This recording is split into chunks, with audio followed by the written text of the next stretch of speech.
All of his co-workers were gone. What could it mean? Stanley decided to go to the meeting room. Perhaps he had simply missed a memo.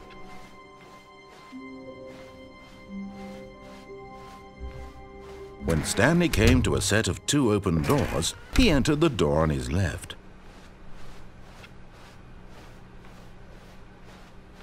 Yet there was not a single person here either. Feeling a wave of disbelief, Stanley decided to go up to his boss's. Coming to a staircase, Stanley walked upstairs to his boss's office. But Stanley just couldn't do it. He considered the possibility of facing his boss. Admitting he had left his post during work hours, he might be fired for that. And in such a competitive economy, why had he taken that risk? All because he believed everyone had vanished? His boss would think he was crazy. And then something occurred to Stanley.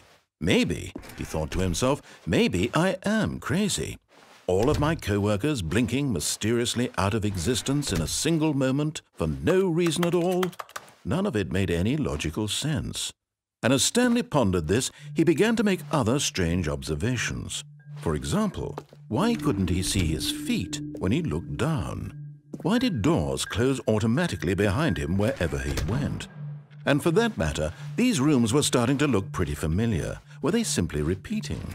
No, Stanley said to himself, this is all too strange. This can't be real. And at last, he came to the conclusion that had been on the tip of his tongue. He just hadn't found the words for it. "I'm dreaming!" he yelled. "This is all a dream."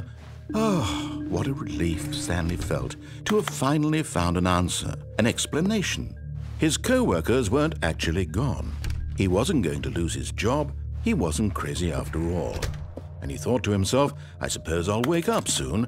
I'll have to go back to my boring real-life job pushing buttons. I may as well enjoy this while I'm still lucid. So he imagined himself flying and began to gently float above the ground. Then he imagined himself soaring through space on a magical starfield, and it too appeared. It was so much fun, and Stanley marveled that he had still not woken up. How was he remaining so lucid? And then perhaps the strangest question of them all entered Stanley's head. One he was amazed he hadn't asked himself sooner. Why is there a voice in my head dictating everything that I'm doing and thinking? Now the voice was describing itself being considered by Stanley, who found it particularly strange. I'm dreaming about a voice describing me, thinking about how it's describing my thoughts, he thought. And while he thought it all very odd and wondered if this voice spoke to all people in their dreams, the truth was that, of course, this was not a dream. How could it be? Was Stanley simply deceiving himself, believing that if he's asleep, he doesn't have to take responsibility for himself? Stanley is as awake right now as he's ever been in his life. Now, hearing the voice speak these words was quite a shock to Stanley. After all, he knew for certain, beyond a doubt, that this was in fact a dream. Did the voice not see him float and make the magical stars just a moment ago? How else would the voice explain all that? This voice was a part of himself too. Surely, if he could just... He would prove it. He would prove that he was in control, that this was a dream. So he closed his eyes gently, and he invited himself to wake up. He felt the cool weight of the blanket on his skin, the press of the mattress on his back, the fresh air of a world outside this one. Let me wake up, he thought to himself. I'm through with this dream. I wish it to be over. Let me go back to my job. Let me continue pushing the buttons. Please, it's all I want. I want my apartment and my wife and my job. All I want is my life exactly the way it's always been. My life is normal. I am normal. Everything will be fine. I am okay.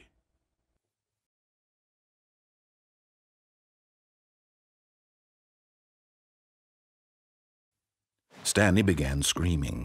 "Please, someone, wake me up. My name is Stanley.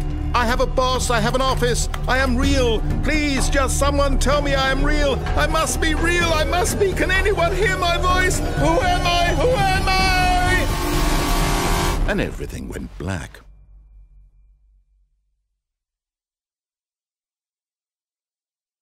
This is the story of a woman named Mariella. Mariella woke up on a day like any other. She arose, got dressed, gathered her belongings, and walked to her place of work. But on this particular day, her walk was interrupted by the body of a man who had stumbled through town talking and screaming to himself, and then collapsed dead on the sidewalk. And although she would soon turn to go call for an ambulance, for just a few brief moments she considered the strange man. He was obviously crazy, this much she knew. Everyone knows what crazy people look like. And in that moment, she thought to herself how lucky she was to be normal. I am sane. I am in control of my mind. I know what is real and what isn't. It was comforting to think this, and in a certain way, seeing this man made her feel better. But then she remembered the meeting she had scheduled for that day, the very important people whose impressions of her would affect her career, and by extension, the rest of her life. She had no time for this, so it was only a moment that she stood there, staring down at the body. And then she turned and ran.